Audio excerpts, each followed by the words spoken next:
that's got to be 50 pounds anyway. Whew. Here we are.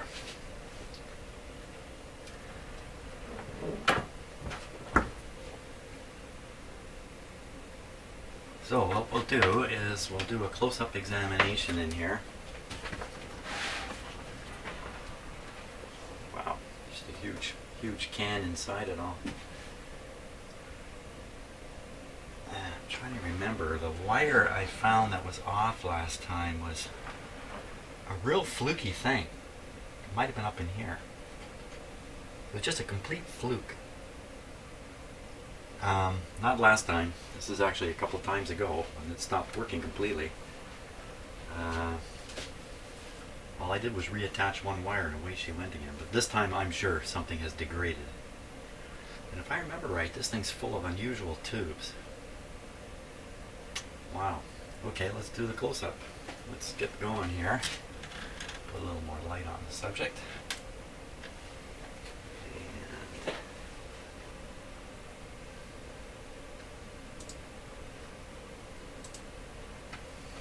And here we are. Okay, so I'm looking at the bottom of the machine here. An electrolytic capacitor right away. We got a light bulb in the back there. Funny how light bulbs work their way into electronic circuits with some frequency. What's that little tag there? Oh, look at that. PL8315A6. Looks like that would say tube number 9. Huh. Tube number 8. 6BX6. I make that out to be 12AT7, that's a common tube. PL81. I never heard of that. Oh, look at it.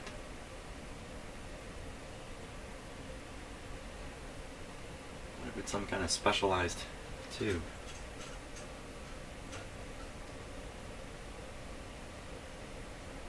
And these are all clamped down. I mean, this is obviously a really well built machine here. You see things like wires bent square like that. You know, this was built by a big outfit. See, that's the wire right there, that yellow one. I'm sure that's my resoldering job. At the risk of embarrassing myself.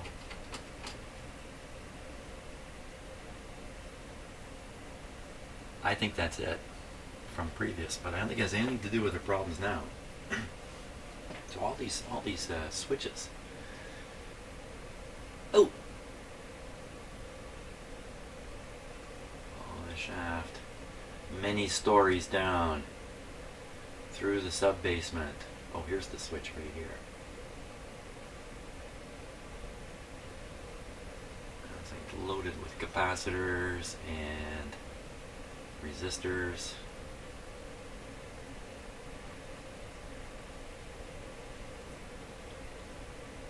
Are all unusual looking parts to me. I'm not, you know, I've seen this kind of, hey, JL, that's my initials.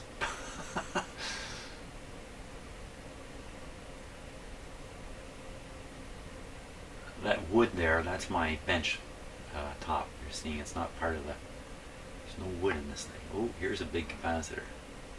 Now this is bound to be the power supply. Here's the transformer, adjustment, going back up. Adjustment is the carrier adjustment.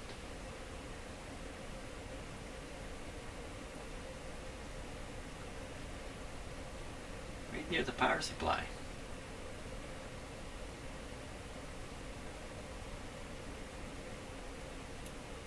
Kind of interesting. Just looking at the wires leaving the control. Oh, that looks like some kind of internal adjustment there.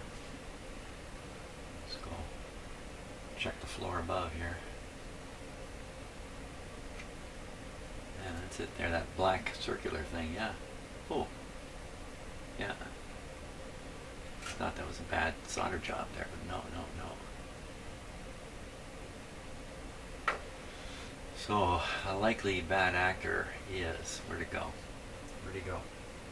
Down here. This big capacitor. That's very likely a bad actor. You know, these things are built to military grade standards. This one may be. Even parts like that can last a long, long time.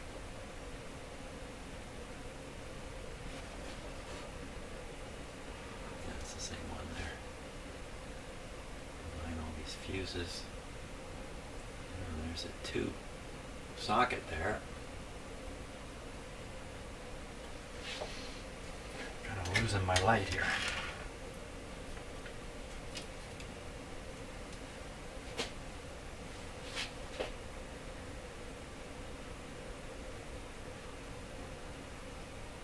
Nice and clean in here so far. I had this out of its cabinet for the longest time. Oh, no. This is bringing back some memories here.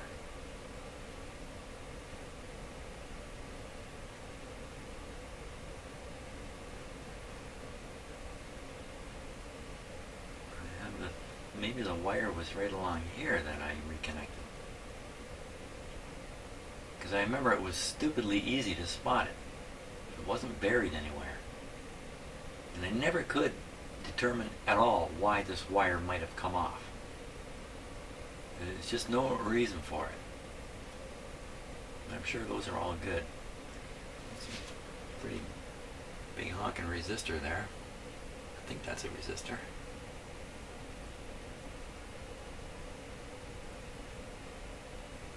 It's got a current rating. Maybe it's a coil. Looks like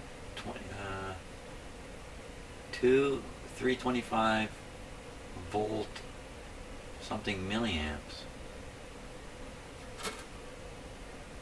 Type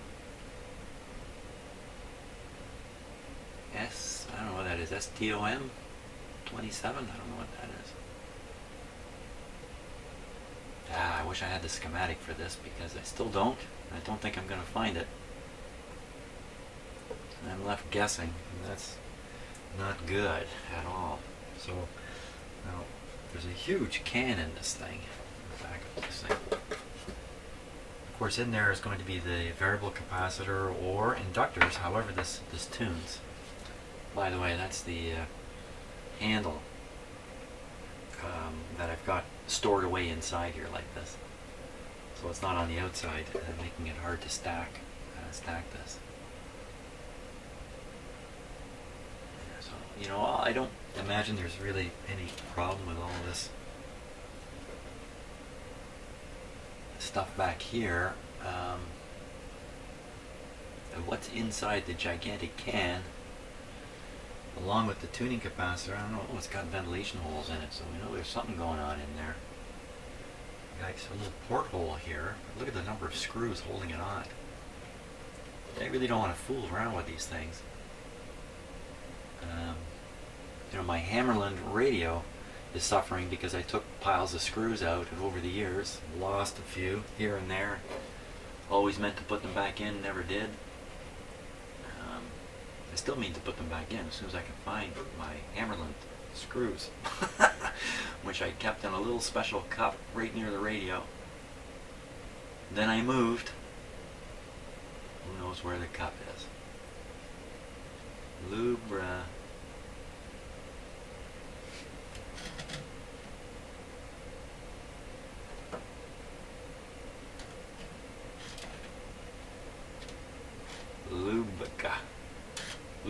Lubka.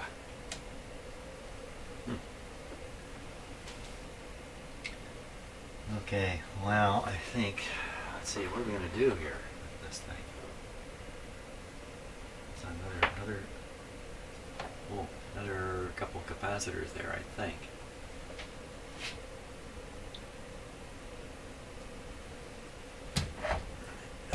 Blast a little more light in here. Super. Super Electric TJ. I got the camera sideways here, so I start having trouble moving it. I can't coordinate.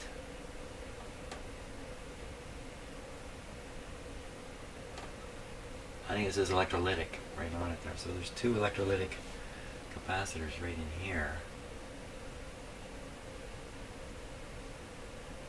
There's another big, yeah, this thing here. And what's this?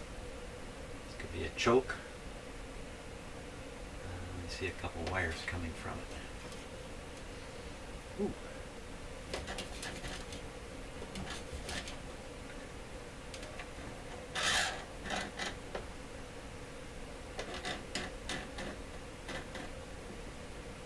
Looks like another wire down there. Can't be sure what I'm seeing. Like Kingdom for a schematic. Yeah.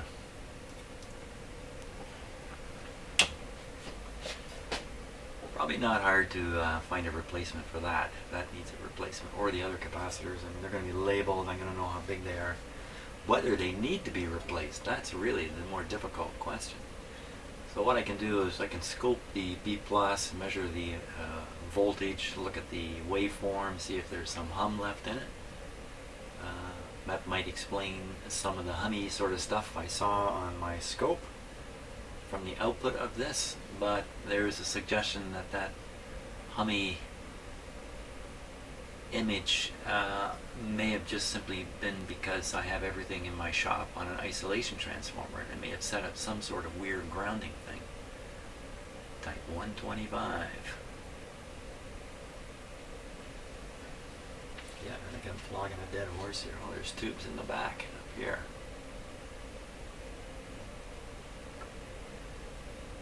A couple more adjustments right in there. P2, P3 must be potentiometer 2, potentiometer 3. Oh yeah. Oh, there's another electrolytic right there. I missed it. I saw the yellow one, but I didn't see the aluminum one there. Hey, someone wrote something.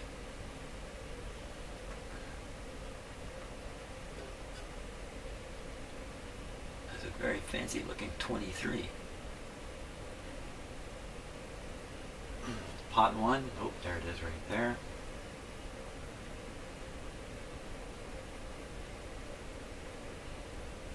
Well, lots of bigger electrolytic transformers. If the modulation problem with this, the intermittent modulation, oh, look at that. There's a bad actor. Oh, there's another one in there. My experience with these let me just stand on my head here for a minute. Metallized. These brownish plastic encased capacitors are known to be bad boys. But again, you know, this is a supposedly, perhaps, a military grade machine. These might be good ones. I don't know. Again, I don't want to jump in and start changing stuff. Besides, my problem is not like these capacitors are involved with modulation frequency. My problem is not that. My problem is output strength. Output strength. Oh, someone else wrote something. V10. Hey, check that out. I don't think I wrote that. V8. J. No, V9. Yeah, but there's no special notes to me on here. Say, hey Jim, check this out. That's what we'll do. We'll scope the power supply. We'll start with the power supply. It's the only thing that makes sense to start with. Low, if the voltage output on the power supply is low, that might explain why, for instance, the modulation kind of kicks in and then disappears shortly afterwards. And it might also explain why this adjustment meter, I can only get this up a short distance. You know, I used to be able to swing the slam it against the top. Now I can only get it up to about here. So that's what happens when you get old, isn't it? And those are all signs of possibly just a weak power supply. Oh, this switch, this one here, is inside this can. So I wouldn't expect trouble with a switch that's in a can like that. Look at those nice cables all down here. Wow. Okay. Enough scanning around up close.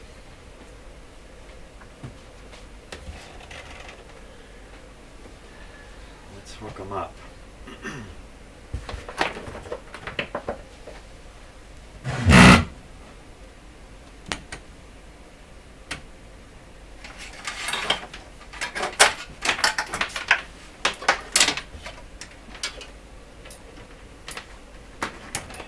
Voltmeter ready.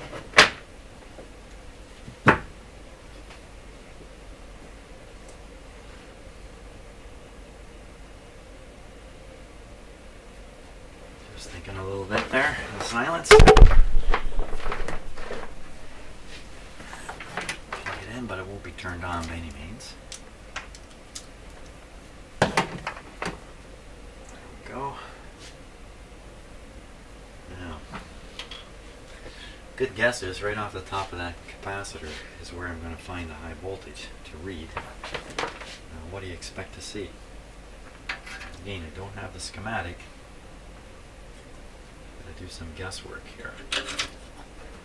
I would expect to see something around 300 to 350 volts. That would be my guess. 250 I'd be wondering.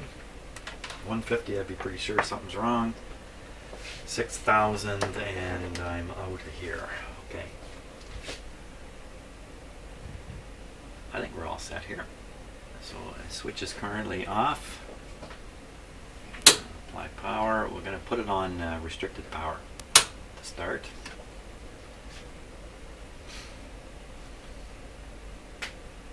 Okay, everything's ready. Away we go. Okay, my lights did come on up there. Pilot light came on here. Tubes are lighting up in there.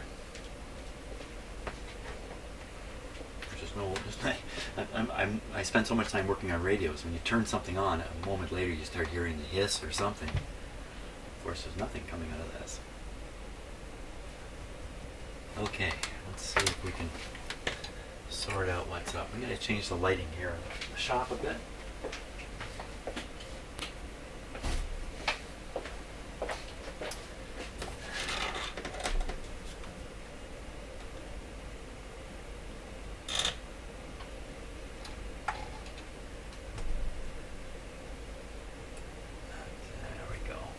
So you can see the meter back there, this one back here.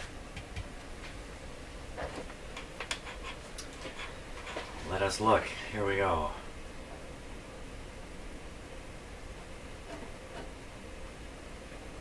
And what did you see? 0. I didn't put that in my list of things when I was preparing my head for this. How do I know my meter's working? There we go. So that would be on the 500 volt scale there, that's going to be 200. Down here. About the same, 200, that's right. Isn't that the number where I said I'd scratch my head and go, gee, I don't know. Sounds low to me, 200. 200. Remember not to stick my fingers in here. Let's see. Here's another spot here. There we go. I've got a negative voltage on it.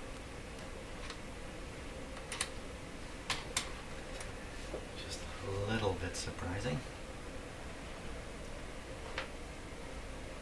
Now, what other likely spot is there on the it's a really large tube here? Maybe a hard working tube. That's why it's large. B plus should be on one of these pins. Maybe this one. Can't see my own meter here. So we're getting like a 160 on there. 160. Again, it just doesn't sound right to me. Hey, you know what I might be able to do is pull out some of these tubes, check my tube manual or on the internet, find out what the expected B plus is, and if it's in that range, okay. If it's not, weak power supply. I really think we need to scope this guy. Pull that meter ground off. Get going over here, and we'll scope it. As soon as I get this other light out of my eyes here.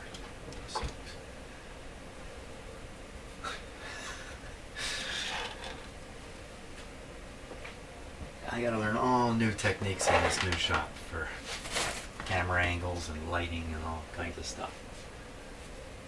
Okay, scope. Here.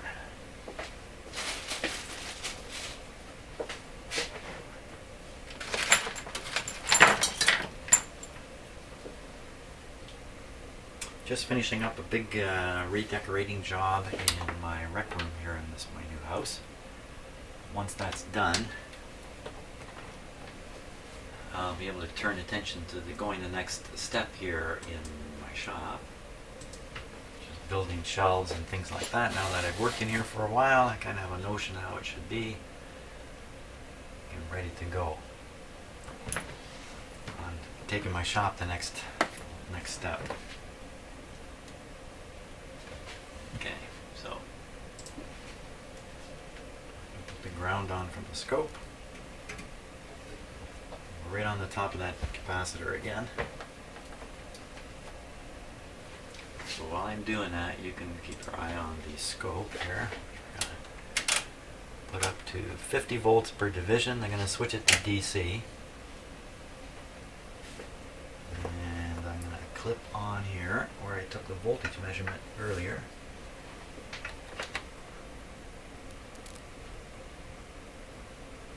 Okay. I see absolutely nothing here.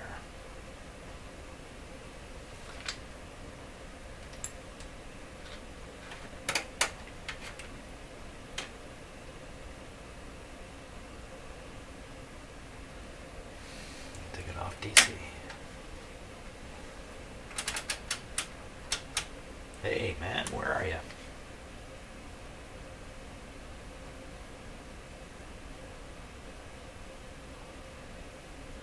What's happening?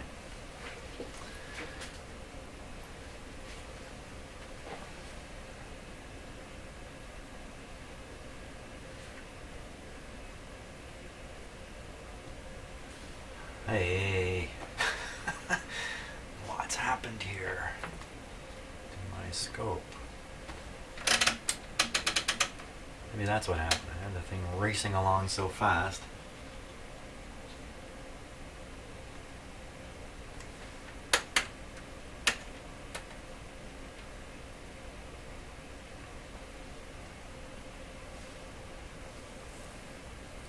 What the heck is that? I'm on the 0.1 volt scale, AC only.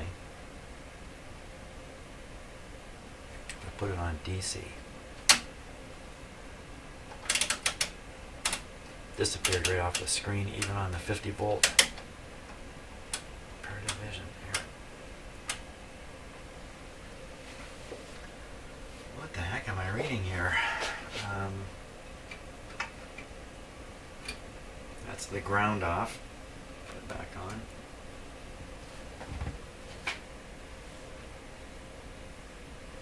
It's making for a bad image on the camera here. I see it a little too bright.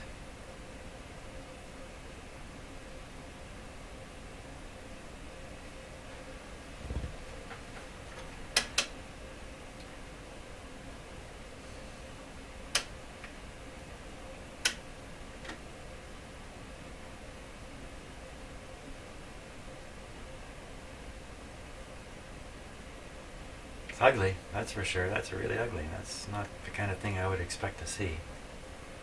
What all is going on there?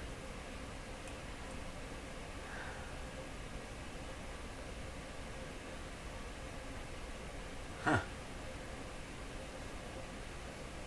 So one of these looks like 60 cycle, then the other one, a much higher frequency in there. What's that doing there? Let me fiddle with some of the controls on the front panel. That's the modulation control. I'm switching from one frequency setting to another. What's that doing there? I think I'm on the power supply.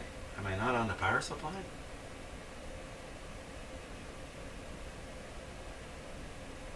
It's great big capacitors right next to a great big transformer. That's bizarre. Okay, I changed the frequency setting here on the, yeah, that's the modulation frequency. Then I'm totally misinterpreting this circuit completely. What the heck is going on?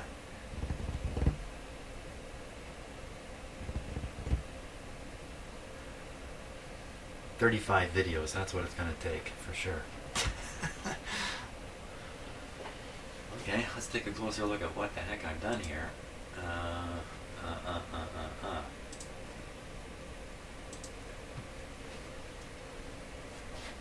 So, here's my scope. It's connected to that big capacitor. Connected to this big transformer. Is this not the power transformer?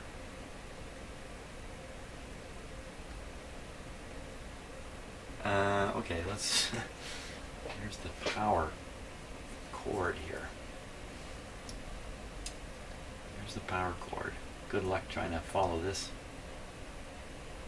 Oh, I can't see anything up there.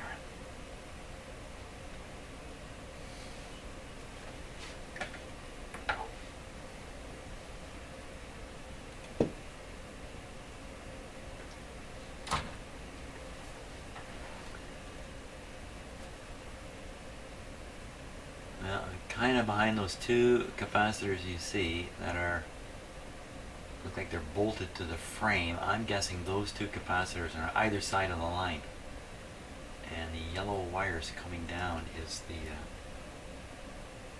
line, and it's right above this transformer here. Oh, look at that! That tells you what it is, right there.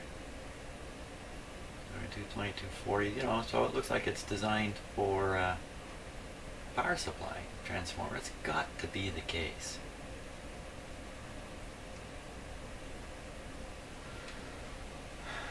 So if, you know, that has to be the power supply transformer.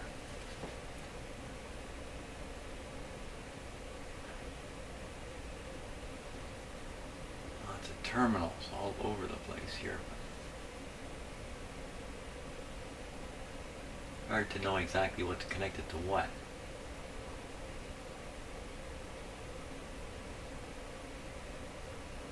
Look, the whole unit is kind of like a unit there. There's a metal bracket.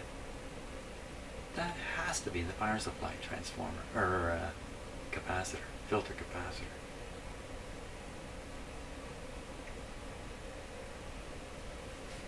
How the heck does modulation get to the power supply capacitor? My whole world's turning upside down here. Oh, I revealed my camera trick. Well, there's another spot on this capacitor.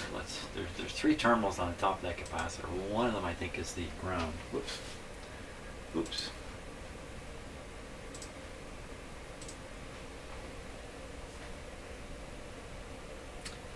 The other one we're looking at, and the other one looks like this.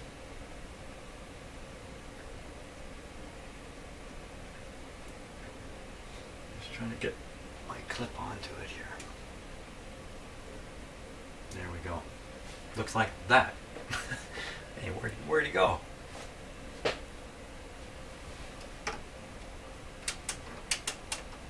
Oh, okay.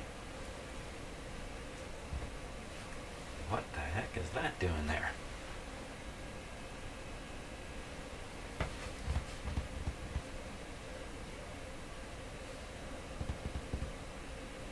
boy, I'm really stumped. I just can't understand why a capacitor in a power supply would have that kind of thing on it. It's 2 volts per division. 1, 2, 3, 4, 5, 6. No, it's like 7, 8 volts, 10 volts.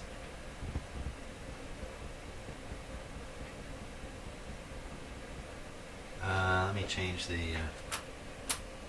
So I'm changing the modulation frequency switch.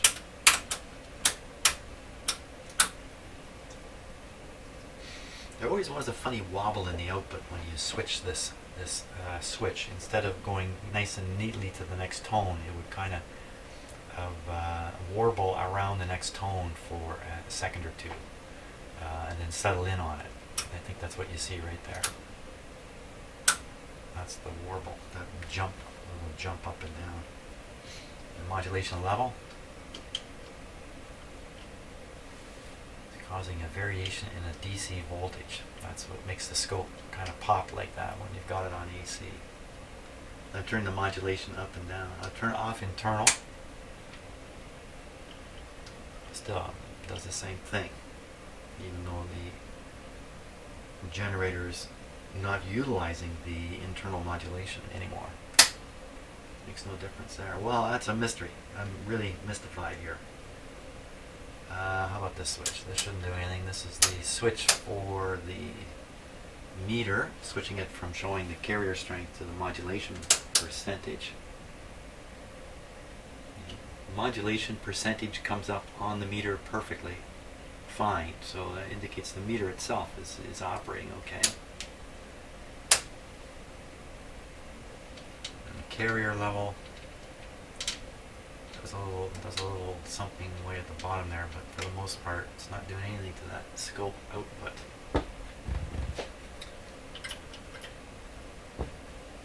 I'm just working every control here, looking for anything. What about the main frequency change? How about the band switch?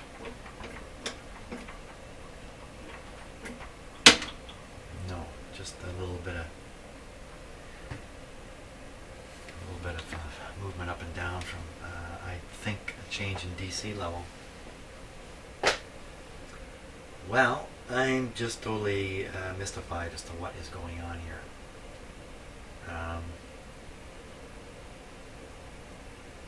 Well, there's three terminals on the top of this capacitor. One of them, though, I'm pretty sure this one is the ground here. Let's clip onto this one.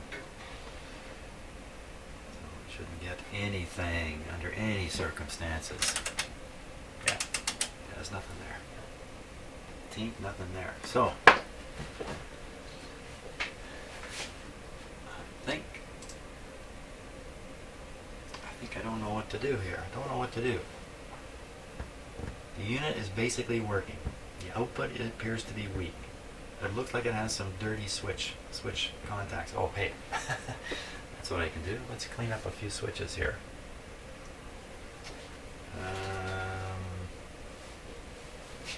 Which switch might have some huge bearing on this machine? None of these switches would have a huge bearing on this machine if they were not making good contact. You know, what I'm trying to say is it would be readily apparent to me which switch is acting up, because the output would come and go as you work the switch. And I really don't have that problem with this unit, except for the modulation. The modulation is a little different. Again, it doesn't feel like a dirty switch when you rotate the switch. The internal modulation will kick in and then fade out quickly. That sounds a lot more like an electronic problem or a tube problem even. But I kind of got ordered to clean these switches.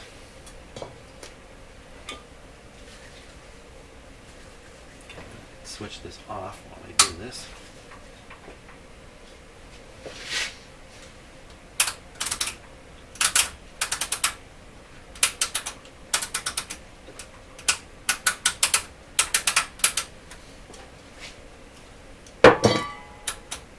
Decide what to use here.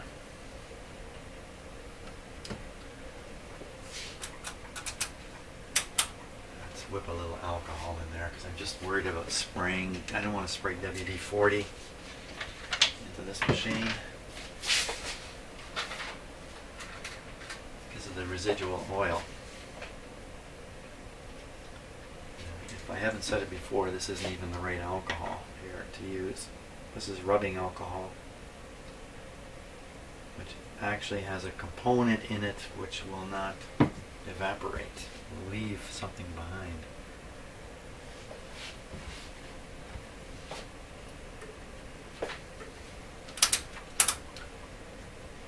Throw a lot on there.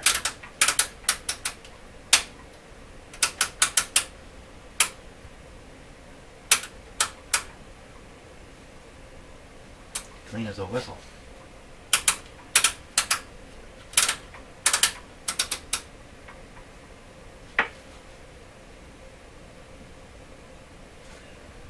Bit.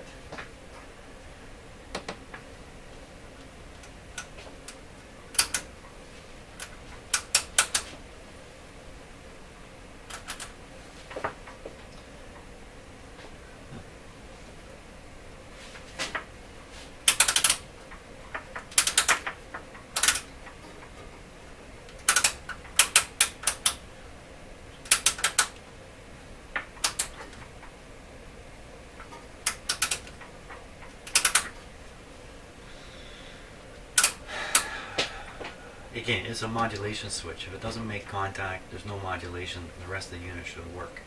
So this can't really affect, as far as I'm concerned, the output level. The big switch here is inside a can. This switch, lined right up with it, is inside this can. These look like really expensive stuff. No reason to think there's a problem with these switches. And again, it would become rather obvious. You get full output and then occasionally not get it. This unit never produces full output anymore. It just doesn't have the oomph behind it. Now, what about the tubes? This is switched off, power's off, power's not off. There we go. Power off to it. There's some tubes. Oh, that's funny. I remember there being tubes down here, but there aren't.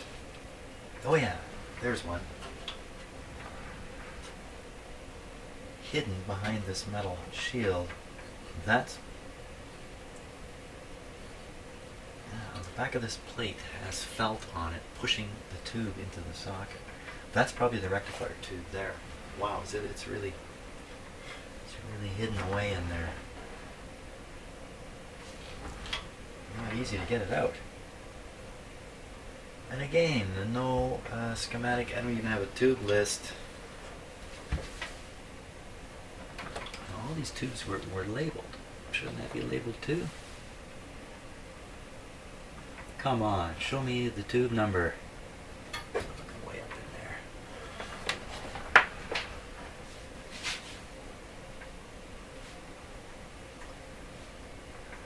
there. No tube number visible for that either. That's probably the problem, is that rectifier tube. Well, I wouldn't say probably. I should say that's my guess, for what it's worth.